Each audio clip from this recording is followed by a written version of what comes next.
Olá, seja muito bem-vindo ao Bíblia Fácil, o seu programa semanal de estudo da Bíblia.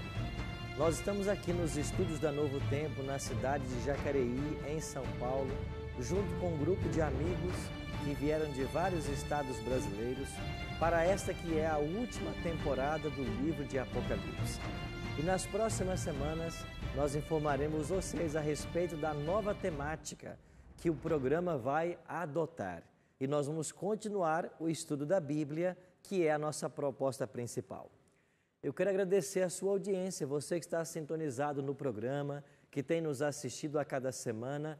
Eu quero convidar você para se juntar a nós nesse momento de estudo da Palavra de Deus, tomar a sua Bíblia. E hoje nós chegamos ao capítulo 14 de Apocalipse. E nesse capítulo, o tema que nós vamos estudar, as três mensagens ou três anjos e suas mensagens. Nós também chamamos de as três mensagens angélicas. São três anjos que voam pelo céu e eles têm uma mensagem para dar aos habitantes da terra. Que mensagem é esta? Qual é a importância delas? Nós iremos aprender isso no programa de hoje. Obrigado a vocês que também aceitaram o nosso convite para estarmos juntos aqui nos estúdios, da Novo Tempo e podemos compreender um pouquinho mais do livro do Apocalipse. Mas antes de começar o estudo, como você já sabe que é nosso hábito, a gente quer orar com você. Se você puder, feche seus olhos e ore comigo agora. Nosso querido Deus e Pai, estamos reunidos para aprendermos mais a Tua Palavra e queremos suplicar a Tua bênção para que ao abrirmos o Teu livro santo, as verdades que o mesmo encerra possam ser compreendidas por todos nós e colocadas em prática em nossa vida. Que a Tua bênção nos alcance, bem como aos nossos familiares. É a nossa oração, em nome e por amor de Jesus. Amém. Eu queria introduzir o nosso assunto de hoje falando para vocês a respeito de um conceito em teologia que nós chamamos de verdade presente. Qual é o conceito de verdade presente? Deus, em cada momento da história, Ele tem uma verdade para aquele tempo. Por exemplo, se nós voltarmos ao Jardim do Éden e eu perguntar a você qual era a verdade presente de Deus para o Jardim do Éden, para Adão e Eva, qual era a mensagem principal que Deus tinha para aquele momento? Não comer do fruto. Essa era a mensagem. Se você comer do fruto, você vai morrer. Foi o que Deus disse para Adão e Eva. Olha, vocês podem comer de tudo no jardim, mas daquela árvore, do conhecimento do bem e do mal, vocês não comam. No dia em que vocês comerem desse fruto, vocês irão morrer. Isso é verdade presente. É a verdade para aquele momento. Se eu perguntar a vocês qual era a verdade presente de Deus nos dias de Noé, o que você me responderia? Qual é a mensagem? Entrar na arca. Quem não entrar na arca vai morrer, porque virá aí uma chuva, um dilúvio. E somente quem estiver dentro da arca é que vai sobreviver. Esta é a mensagem presente, a verdade presente. É a mensagem principal de Deus para aquele momento. Aí os anos se passaram e então veio Jesus Cristo e nasceu como um bebê. Qual era a principal mensagem que tinha que ser pregada no ministério de Cristo ou no tempo que Ele estava na terra? Vocês têm que se arrepender e o Filho do Homem vai morrer. E todo aquele que crê no sacrifício de Jesus, ele será salvo. O Messias está aí, Ele é o Filho de Deus. Mas Ele tem que ser crucificado, Ele vai morrer. E só vão se salvar quem aceitar o seu sacrifício. Então você percebe que Deus em cada momento da história Ele tem uma mensagem específica, a isso chamamos de verdade presente. Qual é a mensagem específica de Deus para o momento em que estamos vivendo? Nós acreditamos ser as três mensagens angélicas contidas em Apocalipse 14, 6 a 12. E eu queria convidar então você a tomar a sua Bíblia, e você que nos acompanha em casa, tome a sua Bíblia agora e vamos entender qual é a verdade que Deus tem para o momento em que nós estamos vivendo. Apocalipse, capítulo 14, nós leremos a partir do verso 6. Aqui nós temos a primeira voz, versos 6 e 7. É a primeira voz do primeiro anjo. O que é que nós lemos em Apocalipse 14, versículos 6 e 7? Vi outro anjo voando pelo meio do céu, tendo um evangelho eterno para pregar aos que se assentam sobre a terra, e a cada nação, e tribo, e língua, e povo, dizendo em grande voz: temei a Deus e dai-lhe glória, pois é chegada a hora do seu juízo, e adorai aquele que fez o céu, a terra, o mar e as fontes das águas. Aqui está a primeira voz angélica, o primeiro anjo. Essa é a mensagem que o mundo tem que ouvir antes da volta de Jesus. E se você olhar na sua Bíblia aí, o capítulo 15, qual é o título do capítulo 15? Os 7 flagelos ou 7 pragas. Estas 7 pragas, elas só serão derramadas no momento da história onde não há mais oportunidade de salvação. E na semana passada nós dissemos para vocês de que esse momento é chamado o fechamento da porta da graça. Então, se fechada a porta, todos os casos já estão decididos, e isso está no capítulo 15, o capítulo 14 está apresentando a mensagem que o mundo tem que ouvir antes que se feche a porta da graça. E a primeira mensagem eu já li. Quais são os elementos que ela nos ensina? Vamos a elas. Antes, um pouquinho, Webert. Eu sempre, assim, eu ouvi pessoas falando sobre esses anjos, né? Se realmente é literal, ou desde o anjo, né? Assim, no início, né? Vindo outro anjo voando no meio do céu. Esse anjo é anjo mesmo, porque anjo na Bíblia é mensageiro, né? Voando no céu. E quando fala sobre toda a terra, já ouvi até falar assim que não são anjos e seriam sinais de TV, de rádio que cobre toda a terra. Então, assim, quem são esses anjos realmente? Esses 3 anjos, eles representam os mensageiros de Deus que vão por toda a terra pregando o Evangelho. Porque é dito que esse Evangelho tem que ser pregado a cada tribo, nação, povo e língua. As camadas todas são aí descritas. Cada ser humano tem que ouvir. E se cada ser humano tem que ouvir, não é que um anjo virá pregar para cada ser humano. É que Deus vai usar um povo. Deus vai usar os próprios seres humanos que são submissos à vontade dele para apresentar essa mensagem para outros seres humanos. Então, como o anjo, ele simboliza o mensageiro de Deus, todo aquele que passa a pregar este evangelho torna-se um anjo, um mensageiro do evangelho de Jesus Cristo. Então, o anjo representa um povo que vai apresentar essa mensagem para o mundo, para aqueles que ainda não conhecem. E qual é a essência dessa mensagem? Primeira mensagem: temei a Deus e dai-lhe glória, pois que é vinda a hora do seu juízo. Isto é chamado aí de evangelho eterno. Por que o anjo tem um evangelho eterno para pregar?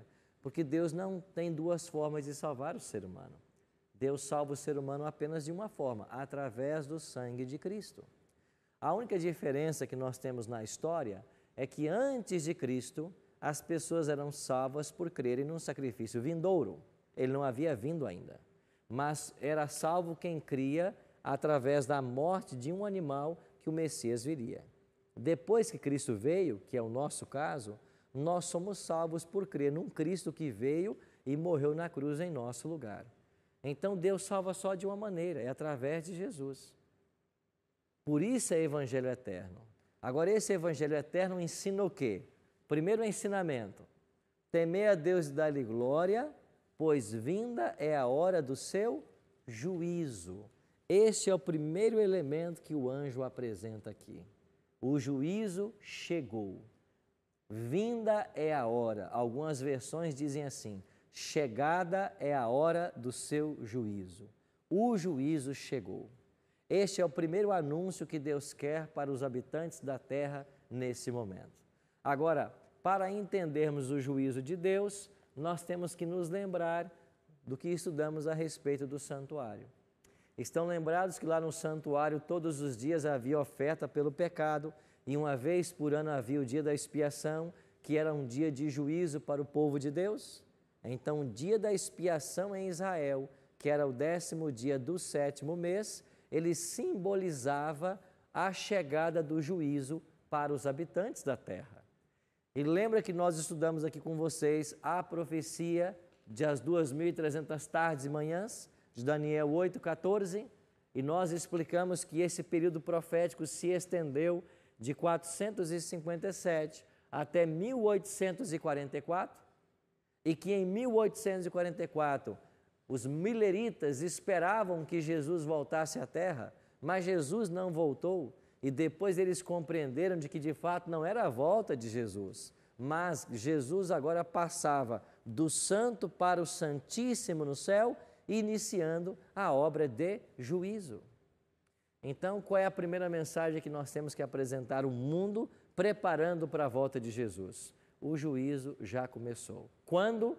No dia 22 de outubro de 1844, de acordo com a profecia de Daniel 8:14 e 9:24 a 27, que nós já estudamos aqui. Agora, esse juízo de Deus, ele se divide em 3 fases. Nós chamamos o juízo, na primeira fase, de pré-advento, porque ele acontece antes da volta de Cristo. A segunda fase nós chamamos de comprobatório, e ele acontece durante 1000 anos no céu. E a terceira fase nós chamamos de executivo, que é a aplicação da sentença. Então, o juízo pré-advento é o juízo que ora se processa ou que começou desde 1844 e vai durar até o fechamento da porta da graça. Porque quando se fechar a porta da graça, todos os casos terão sido decididos. O juízo terminou. E quem é que tem que ser julgado? Os ímpios não entram nesse juízo. Por que não entram? Porque quem não aceitou a Cristo já está condenado. Então ele vai ficar para a segunda fase, que é chamada de juízo de comprovação ou comprobatório. Então quem é que é julgado nesse momento? Apenas aqueles que um dia aceitaram a Cristo como Salvador. É eles que são julgados. Para quê? Para saber se uma vez Cristo aceito, a pessoa permaneceu leal à palavra de Cristo. E todos os que aceitaram e permaneceram leais, eles serão salvos nesse juízo, declarados salvos. Por isso não existe na Bíblia essa história de uma vez salvo, salvo para sempre. O que a palavra de Deus ensina sobre o tema? 7 vezes cai o justo, mas 7 vezes se levanta. A vereda do justo é como a luz da aurora, que vai brilhando mais e mais até ser dia perfeito. Provérbios 4:18. Paulo disse assim: aquele que está em pé, cuide para que não caia. Há a possibilidade de cair. Então não existe na Bíblia essa história de uma vez salvo, salvo para sempre. Pelo contrário, o Apocalipse é muito claro em dizer: ao vencedor será dado essas coisas. Ao vencedor, permanecei fiel, perseverai. Apocalipse 2:10, ser fiel até a morte e dar-te a coroa da vida. Não é fiel por um momento, é fiel por uma vida. Então, todos aqueles que um dia aceitaram a Cristo e permaneceram leais a Ele, eles serão salvos nesse juízo. Pastor, se não existe essa história de uma vez salvo, salvo para sempre, como que fica no fechamento da porta da graça para os que estão salvos? Eles não se perdem mais. Então, Aí sim. aí sim. Hoje não existe isso. Mas quando se fechar a porta da graça, o caso está decidido para a salvação. Não tem mais volta. Hoje é possível um pecador se arrepender. E ele sai do caminho da morte para o caminho da vida. Como também é possível alguém que hoje serve ao Senhor, amanhã deixar de servir. e sair do caminho da vida para o caminho da perdição. No fechamento, então, da porta da graça, a pessoa que estiver salva não vai mais errar, então? Fechada a porta da graça, essa pessoa foi ungida com a chuva serôdia, que é uma porção dobrada do Espírito, e veremos um pouco mais disso adiante. E então essas pessoas batizadas com o Espírito Santo, elas viverão uma vida de intimidade com Deus. Continuam sendo pecadoras, porque têm a tendência para o pecado, mas elas não mais cometerão atos pecaminosos. Por quê? Porque estão cheias do Espírito. E uma pessoa cheia do Espírito é impossível de pecar. Peca aquele que se afasta de Cristo, aquele que rejeita o Espírito. Mas enquanto a gente é aberto à voz do Espírito, enquanto ele habita o coração, aí você não peca. De fato, você só peca quando você se afasta de Cristo. E você, para pecar, tem que se afastar dele. Ninguém peca na presença dele. Você se afasta para cometer isso. Então, hoje, ora se processa a primeira fase. Essa segunda fase é durante o milênio. Mas os casos não já estão decididos? Já. Então, quem é que vai ser julgado lá? O ímpio. Julgado para quê? Só para definir o motivo da sua perdição. Por que é que ele se perdeu? Imagine você, uma família que foi salva e quando chega lá no céu, eles dão falta de um filho, de uma filha. Alguém que ama e não está ali. E agora? Os livros de registro serão abertos, diz a Bíblia, e eles vão poder examinar todos os casos. E quando eles descobrirem tudo o que o céu fez para salvar a pessoa, e que ainda assim ela não quis ser salva, os salvos ficarão confortados com a justiça divina. E não haverá tristeza. Eles entenderão que a pessoa não quis estar ali. Não está porque não quis. Porque salvação, finalmente, é uma questão de escolha. Lembra que eu falei na semana passada? É você escolher. Quando você escolhe, todo o céu vem no seu apoio. Agora, enquanto não escolhemos, estamos totalmente perdidos.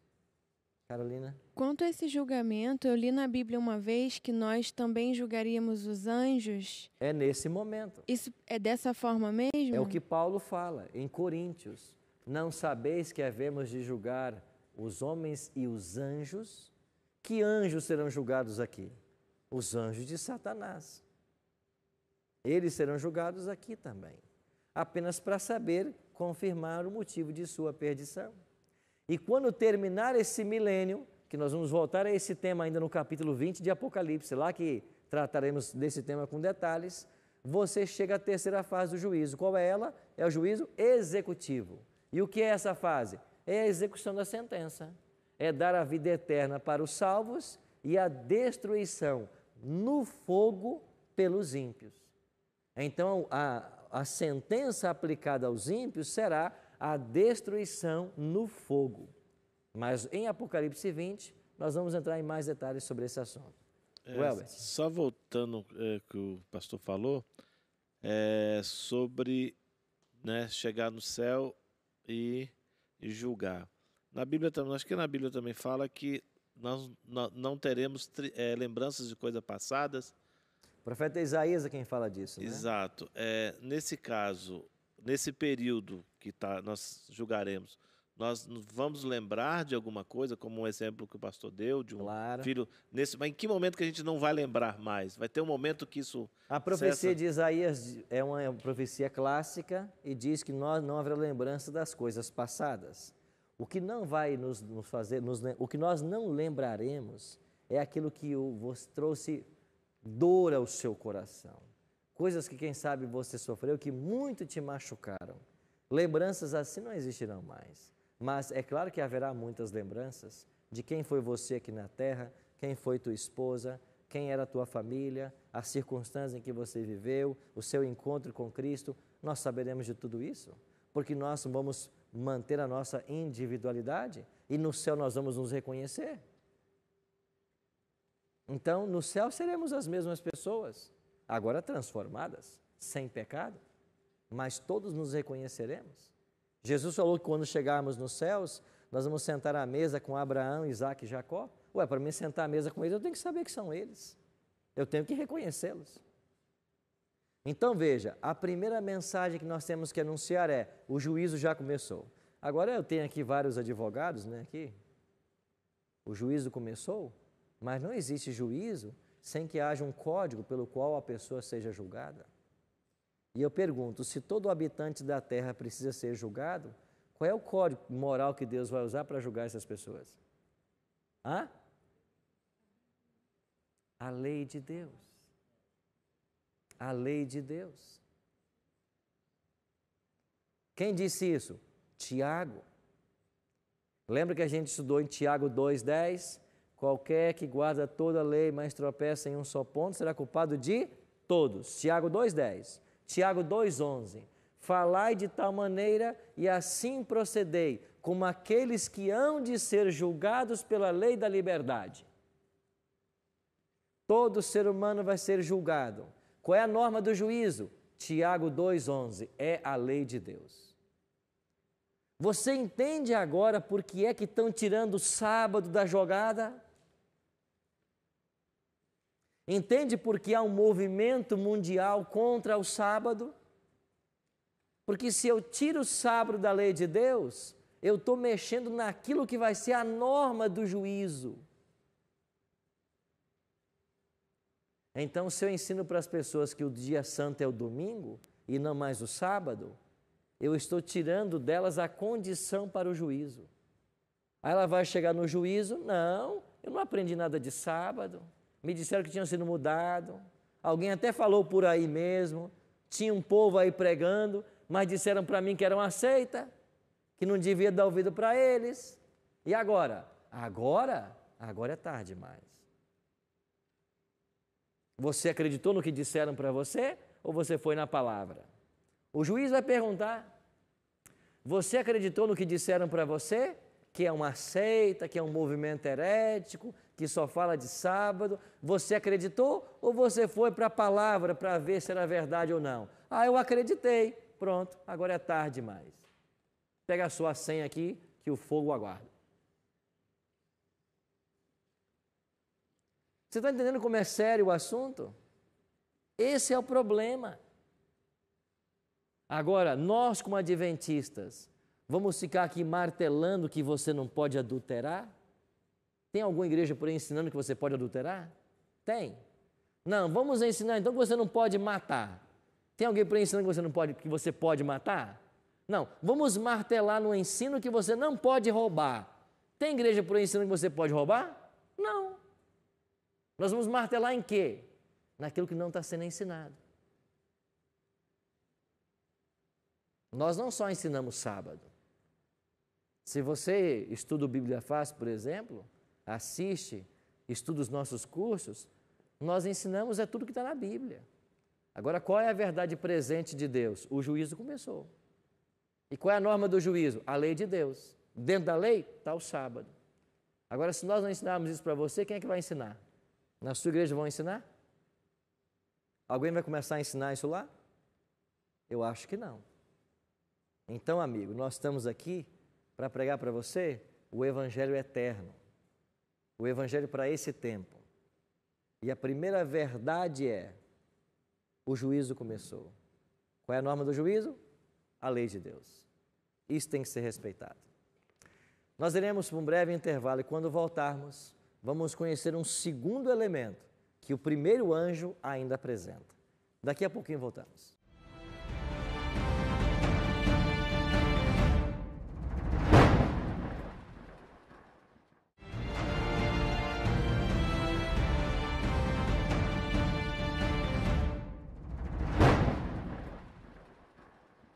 Estamos de volta com o programa Bíblia Fácil. Eu tenho aqui um presente para você, que é essa revista do Apocalipse. Essa revista foi preparada com muito carinho para você e sua família. É um presente da Novo Tempo para você. Você pode solicitá-la através do nosso telefone 0 operadora 12 21 27 3121 em horário comercial, através do WhatsApp 98135 98100 1615 Repetindo, nosso WhatsApp é 12, código de área 981001615, ou então acessando nossa página na internet, novotempo.com/Bíblia Fácil. Ela vai chegar em sua casa num prazo de 10 a 15 dias e contém todos os temas, inclusive esse tema 12, que hoje estamos estudando aqui, as 3 mensagens angélicas. Simone tinha uma pergunta? Sim, pastor. O senhor afirmou que Deus só vai julgar a pessoa quando ela tiver realmente conhecimento da palavra. Certo. Agora, a minha pergunta é o seguinte: muitas pessoas não querem ter o comprometimento, ou seja, elas preferem muito mais ir num baile, numa festa, do que ficar estudando a palavra. A palavra está ali, através dos meios de comunicação a gente consegue entender muita coisa e aprender e tomar conhecimento. Mas muitas pessoas não querem. Aí vão chegar perto de Deus, face a Deus, e vão falar: eu sou ignorante, eu não sabia disso. Como que fica? Se eu perguntar para vocês o que é pecado, a resposta clássica é assim: pecado é a transgressão da lei. E a Bíblia, de fato, ensina isso, né? Você quebrou um mandamento, você está em pecado. Mas essa expressão, é a transgressão da lei, é uma expressão grega chamada anomia. Porque nomos quer dizer lei. E anomia é aquele que está contra a lei. É aquele que quebra a lei. Só que esse é um tipo de pecado. Existem no Novo Testamento 9 palavras gregas para pecado. 9. E uma dessas palavras para pecado é você não conhecer o que você deveria conhecer. Quando você não conhece por negligência pessoal, você não é mais inocente. Então ela teve a oportunidade de conhecer e não quis conhecer. Eu me torno responsável por esse conhecimento. Então uma pessoa diante de Deus não tem excusa se ela teve a oportunidade. Então uma das palavras gregas para pecado é você não conhecer o que você devia conhecer. Então, se eu tenho oportunidade, eu tenho que buscar o conhecimento. Uma vez que a salvação é um processo pedagógico, não é? Exatamente. A salvação é um processo pedagógico. Jesus falou assim: ide por todo mundo, pregai o evangelho, ensinando. Você percebeu o que Jesus mandou fazer? Ensinando todas as coisas que vos tenho dito. Salvação é um processo pedagógico. Você tem que aprender. É por isso que a gente valoriza tanto aqui no Bíblia Fácil o estudo da palavra. A gente prepara uma revista para dar para quem quer. A gente quer que você leia, que você aprenda, porque salvação é um processo pedagógico. Então, se eu tenho a oportunidade de aprender e não aprendo, morro na ignorância, eu não sou mais inocente. Ok, obrigada. Certo? Segundo elemento que o primeiro anjo apresenta. O primeiro foi: temer a Deus, dar-lhe glória, pois é chegada a hora do seu juízo. Primeiro elemento. Agora olha aí para Apocalipse 14, 7, qual é o segundo elemento? O que diz a continuidade do texto? Adorai. Adorai quem? Aquele que fez o céu, a terra, o mar e mais o quê? As fontes das águas. Aí eu pergunto para você que está lendo a Bíblia, de onde o anjo está tirando essa expressão? Adorai aquele que fez o céu, terra, mar. De onde o anjo está arrancando isso? Dos 10 mandamentos. Mas de qual mandamento? Do quarto. Porque é o quarto mandamento, lá em Êxodo 28, que diz assim: lembra-te do dia do sábado para o santificar. 6 dias você vai trabalhar, mas o 7º é o sábado do Senhor teu Deus. Nele não farás nenhum trabalho. Por quê? Porque em 6 dias fez o Senhor Deus os céus, a terra, o mar e tudo o que neles há. O anjo está tirando literalmente essa expressão do quarto mandamento e dizendo assim: adorai aquele que fez o céu, terra, mar e fontes de água. Ou seja, o anjo está chamando a atenção para a lei de Deus, que é a norma do juízo, e agora mais específico para o quarto mandamento. Por quê? Porque da lei é o mandamento mais atacado. Então, se eu tiro o sábado, eu não tenho que adorar a ninguém, então, né? Porque lá fala para adorar aquele que fez o céu e a terra. Quando tira e coloca o outro, né? Quem você vai adorar agora? Não vou adorar ninguém, que não tem ninguém para adorar.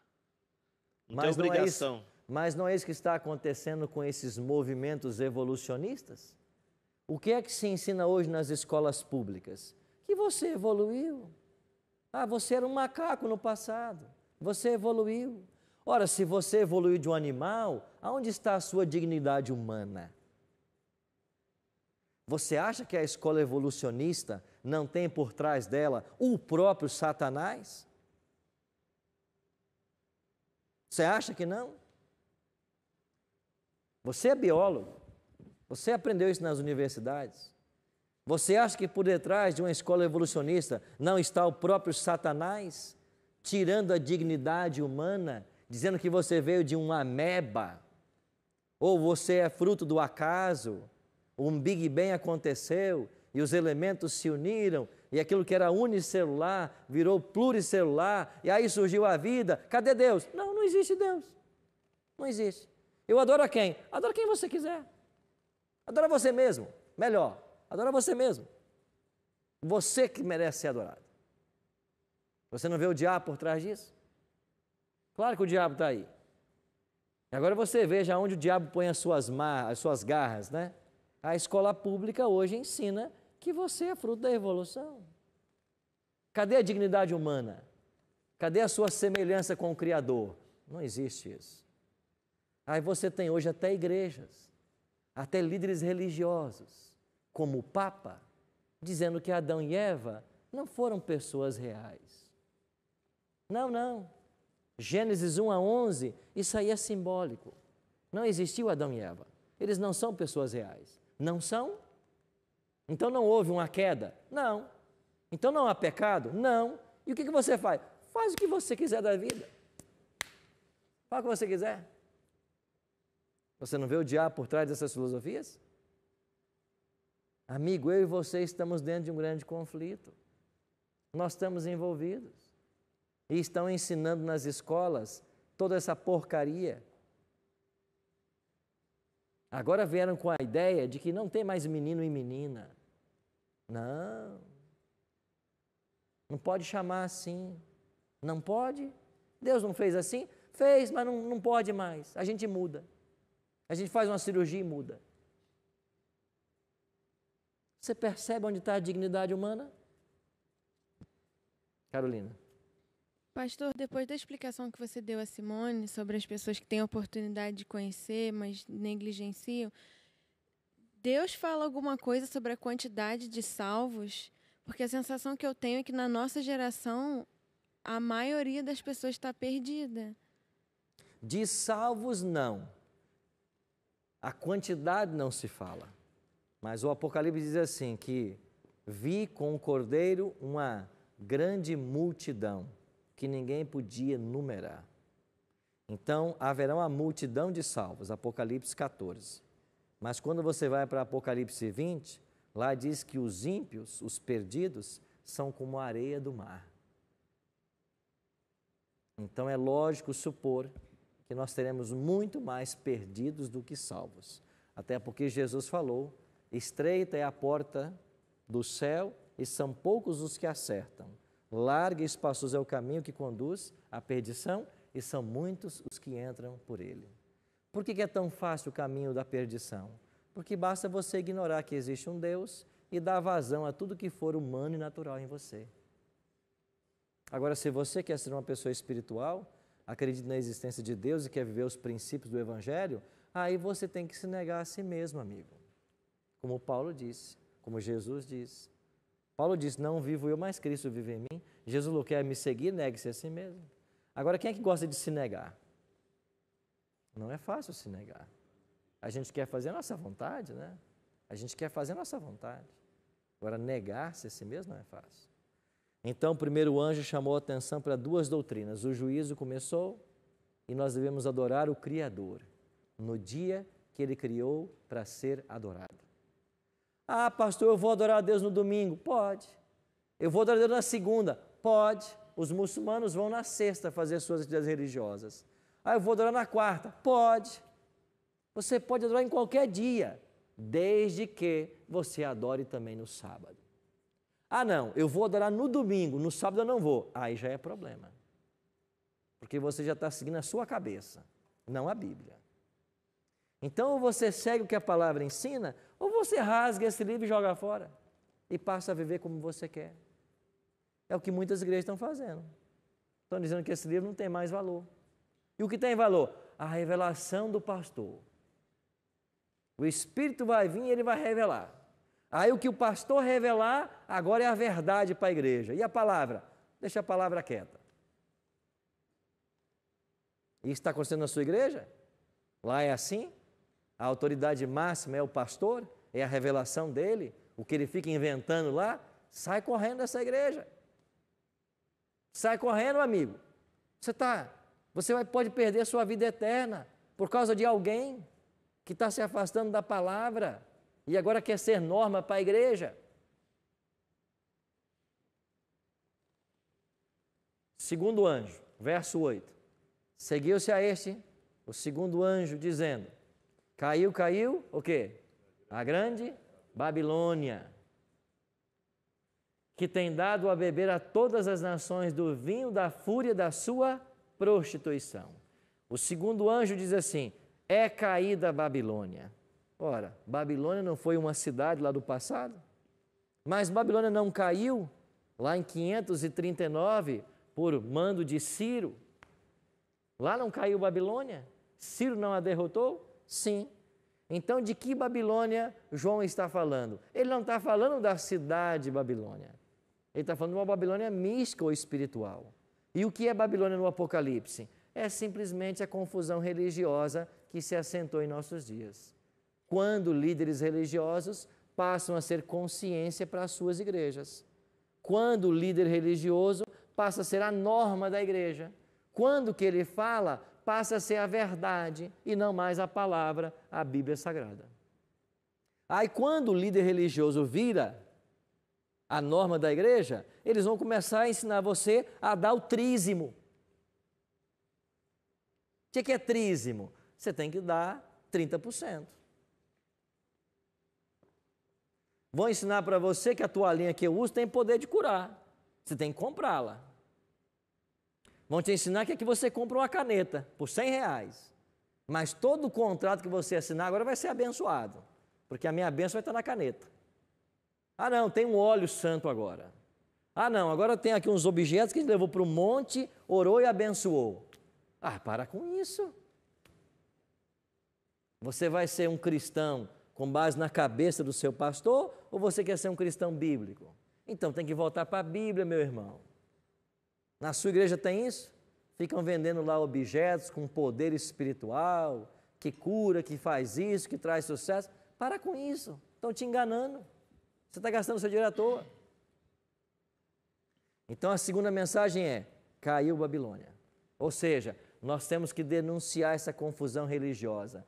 E como que você denuncia a Babilônia? Você apresenta a verdade. Porque quando você apresenta a verdade, o erro cai por terra. É simples assim. Você quer desmascarar a verdade? O erro, apresenta a verdade. Quando você apresenta a verdade, o erro cai por terra. Porque o erro não se mantém diante da verdade. Agora grave uma coisa na sua mente. O erro, ainda que defendido, sempre será erro. A verdade, ainda que contestada, sempre será verdade.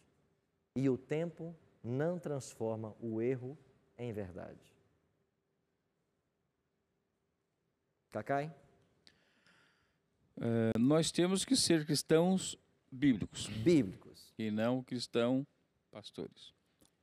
Por que nas escolas, tanto públicas como privadas, né, onde a gente lá no início forma o nosso caráter, por que não está lá inserido o estudo da Bíblia? Por que não se estuda a Bíblia? Eles não ensinam. Na minha visão particular, porque infelizmente a máquina estatal, o poder do Estado, muitas vezes está sendo manipulado por forças do mal para atuar contra as instituições divinas.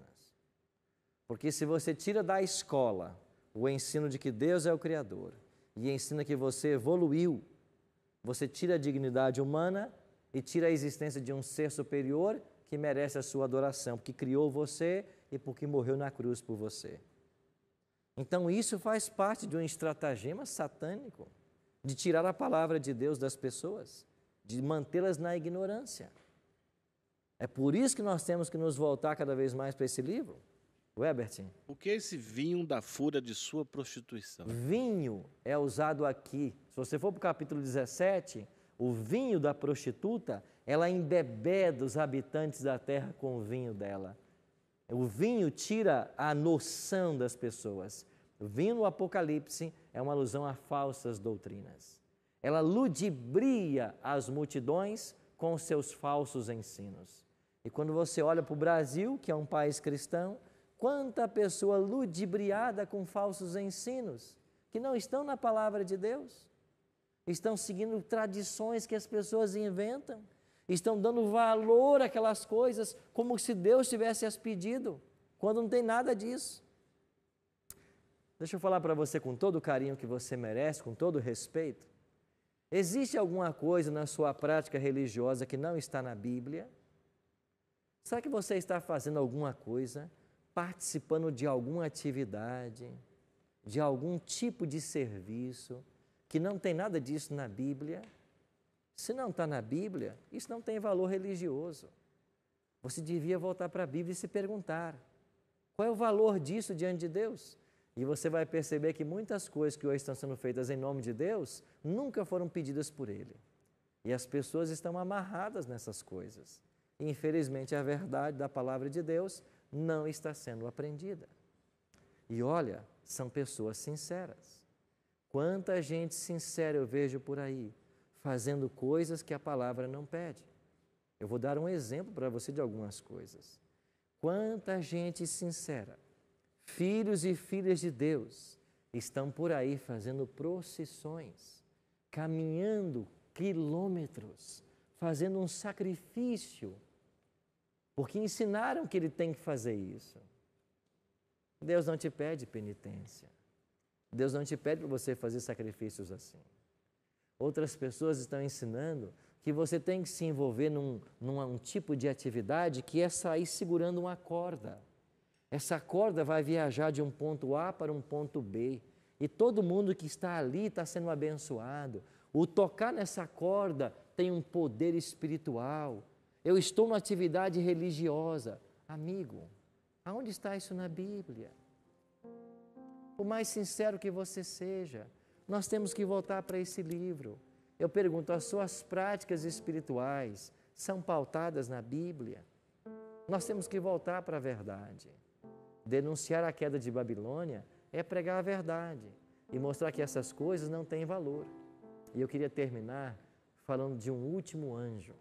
Esse terceiro anjo traz uma solene mensagem. E sabe qual é o foco da mensagem? Se alguém adora a besta e a sua imagem, este beberá do vinho da cólera, da ira de Deus, preparado sem mistura do cálice da sua ira, e será atormentado com fogo e enxofre, diante dos santos anjos e na presença do Cordeiro. Sabe qual é a mensagem desse terceiro anjo?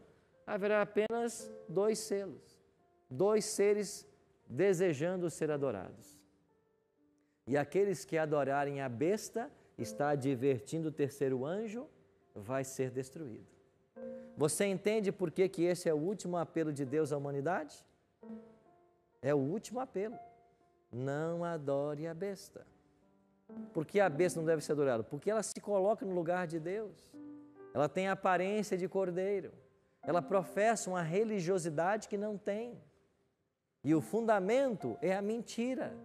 É crer, por exemplo, que o domingo agora é o dia santo. Crer que você tem uma alma imortal. Crer que a lei foi abolida.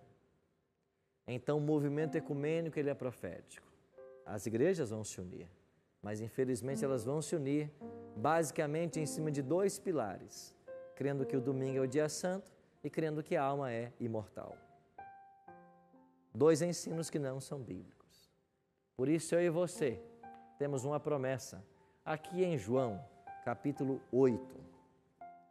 Esta é uma das mais lindas promessas de Jesus. E eu quero conferir se o verso ali está certo, porque eu acho que é o verso 32.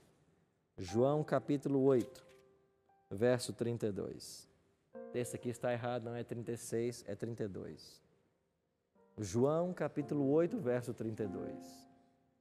E conhecereis a verdade, e a verdade vos libertará. Quem é que pode libertar? É a verdade.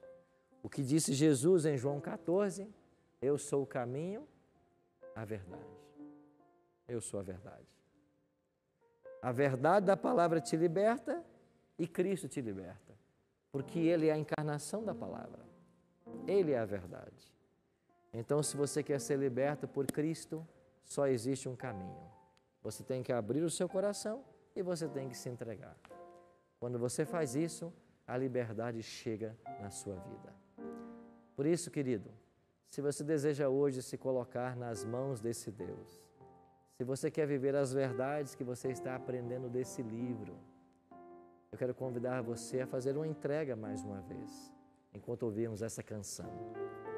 Pense no quanto o céu te ama, no quanto Ele deseja a sua salvação. Abra o seu coração à influência do Espírito. Deixe que essa verdade chegue na sua vida. Pense nisso, enquanto ouviremos essa canção.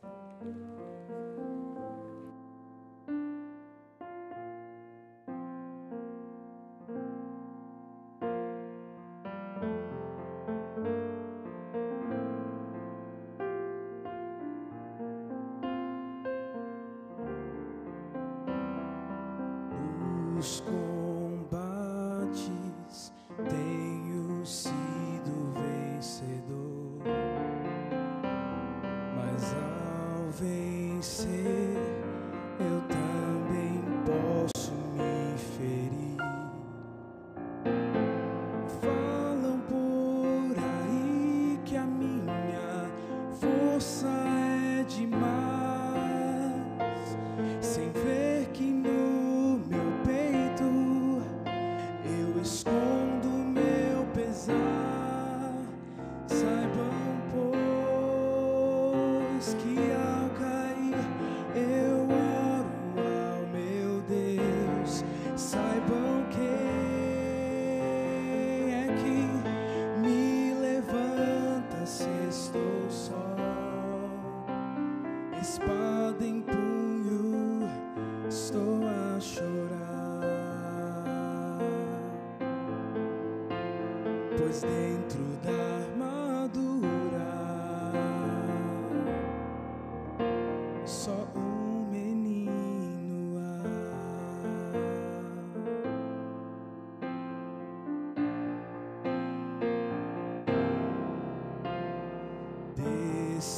Destemido, busco encontrar a paz, pois de Jesus a armadura é voraz. Dizem por aí que a mim ninguém vai derrotar,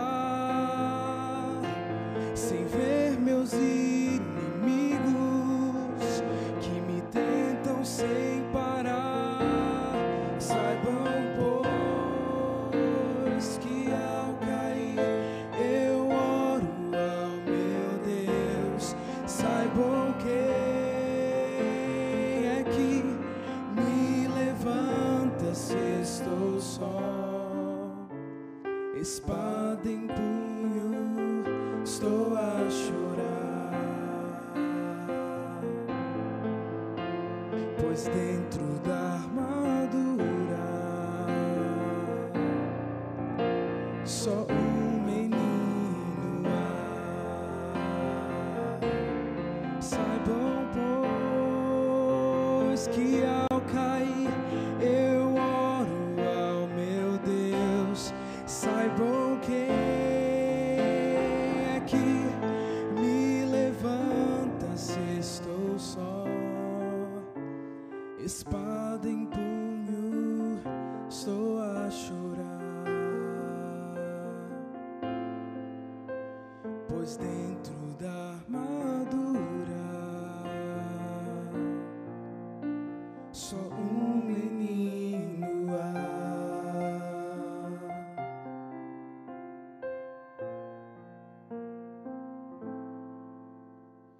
pois dentro da armadura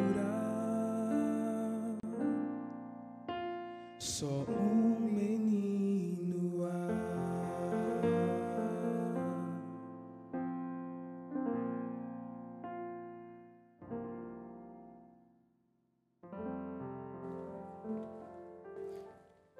Obrigado, meninos. Como é bom saber que nós temos um Deus que, ao cair, nós oramos e Ele nos ergue. Um Deus que nos ama, que nos protege, que nos deu Sua palavra para servir de guia e de libertação. É isso que Jesus faz comigo e com você. Ele é o nosso libertador. E quem Ele vai libertar? Todos aqueles que se colocam à disposição dEle, que abrem seu coração à influência do Espírito Santo, que se entregam completamente. Esse será liberto. O Deus é tão bom e tão sábio que Ele respeita você e para isso Ele te deu algo que nós chamamos de livre-arbítrio. Você pode escolher aceitá-lo ou não, pode escolher rejeitá-lo também. Deus respeita isso. Mas finalmente aqueles que escolherem rejeitá-lo terão que colher os frutos da sua decisão. Por isso hoje, a palavra de Deus apela para mim e para você. Hoje, se ouvirdes a sua voz, não endureçais o vosso coração. Não endureça o seu coração. Aceite essa verdade presente para os dias atuais e busque, pela graça de Deus e pela atuação do Espírito na sua vida, viver essas verdades. Se esse é o seu desejo, eu queria orar com você agora. Pai, queremos abrir nosso coração mais uma vez e suplicar que as verdades que estamos aprendendo, que elas sejam postas em prática em nossa vida.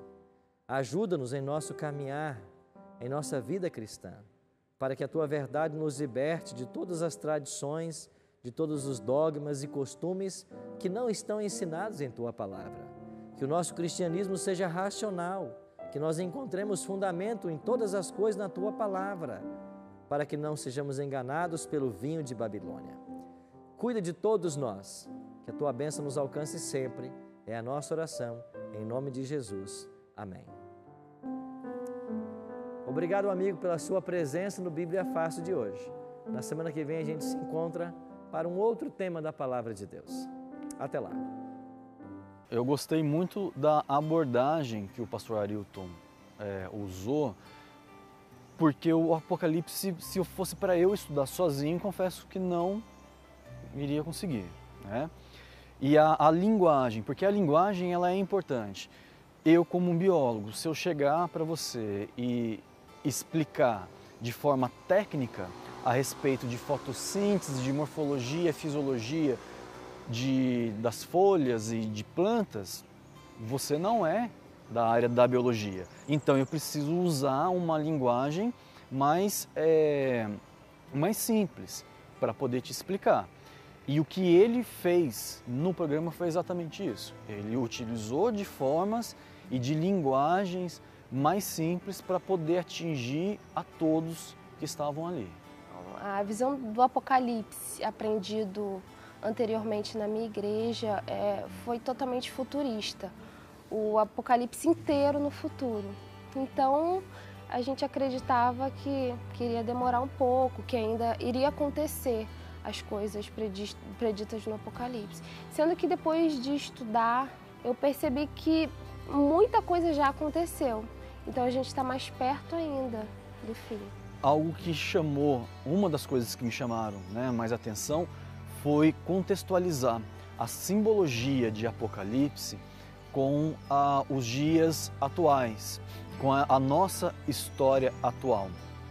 Então, a respeito dos reinos, do papado, e isso daí fazer essa ligação da simbologia usada em Apocalipse para explicar um pouco da história que houve após Cristo. Isso para mim eu achei muito interessante